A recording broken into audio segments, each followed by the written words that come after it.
I was simply watching television one day and I saw the BB special on reincarnation, and it was very accidental, and Ian Stevenson was standing there talking quietly about case studies he had conducted over a 15 or 20-year period, and they showed on the television the book 20 cases suggestive of reincarnation. I thought that might be very interesting, so I went out and bought the book and I started reading the book.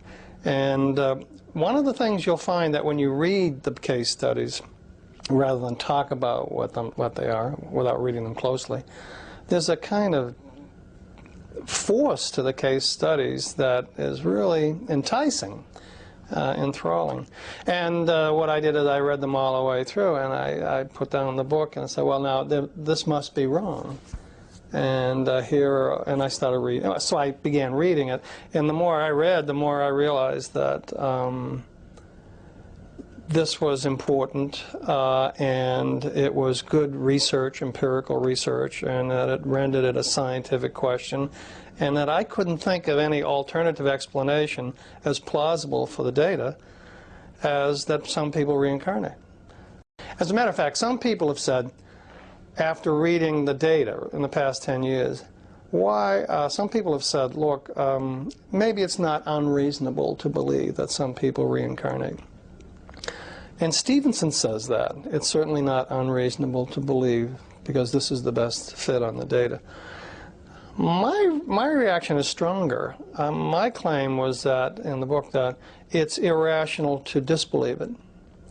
And a lot of people thought that went over the top. That was too strong a claim.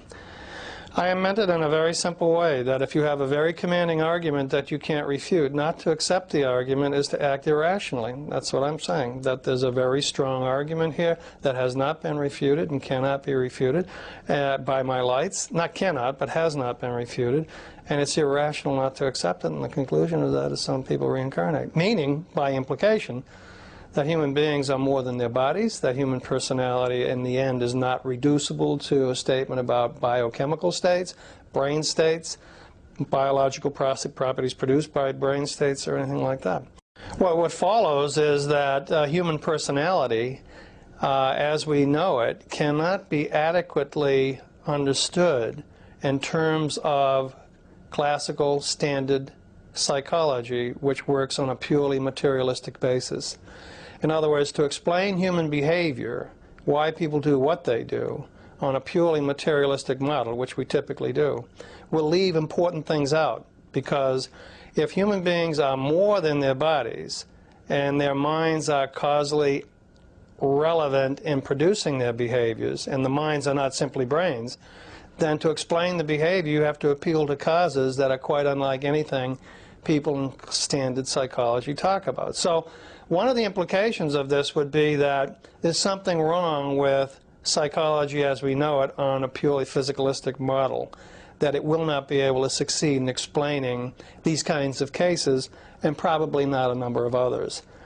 So, in other words, if this data is acceptable, it shows that our way of explaining human behavior has to break out of the existing paradigm.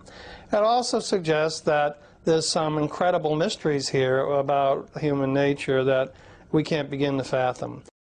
Stevenson is the prime mover of the data, because he's made it a research project for 30 or 40 years of examining children and seeing whether their claims to have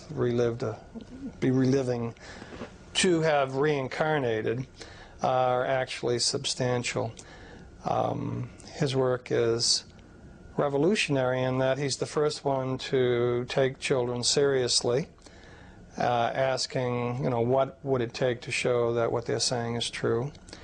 And his work is revolutionary in that, without being overly aggressive about it, he takes each alternative explanation of the cases that are strong and shows why they don't seem to work very well. As for his integrity, he doesn't push the view on anybody, and as some people have said that, but he doesn't push the view on anybody, and I think he's incapable of the kind of lie, distortion, or manipulation of the data that others would submit to, because I think he's more interested in really finding out what it is, and he's careful enough to say that certain cases are bad cases, they're frauds, and so on. So I find him a person of great integrity. Somebody said, well, look, you know, why even get involved in this, because 80% of it's fraud. And I believe that may be, that may be true. That may be true. 80% of it may be fraud. But the important point is that if 100 people jump off the Empire State Building and 95 of them land just as you expect they would, painfully and disastrously, and but five land gently and walk away, what do you think needs to be explained? The 5 that landed gently and walked away, they're statistically deviant. So some people will say in statistics, you don't have to explain any of this data because it's so infrequent and it's statistically deviant, and in most cases like this will turn out to be frauds.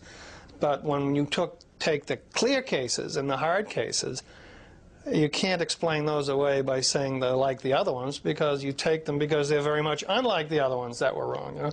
So that sort of stuff. So, I mean, but there will be other objections too. I've heard people say reincarnation couldn't occur because we don't know how it could occur. We don't know how. As scientists, we don't know what the mechanism is. We don't know how it couldn't have a mechanism that we could examine. So we can't know that it occurs. As objections go, that certainly leaves a good deal to be desired, because you may not know how something occurs but have plenty of evidence that it occurs. I don't know how Slewfoot won the 5th race at Hialeah, but I can know that he did very easily. I don't know how you got into this room, but I know that you're here, that sort of story. So you don't have to know why things end up the way they are. Although in mature science, all our explanations will be causal. But there are kinds of explanations of events that are not causal, but they're purely statistical. You know that something's occurring, but you don't know why.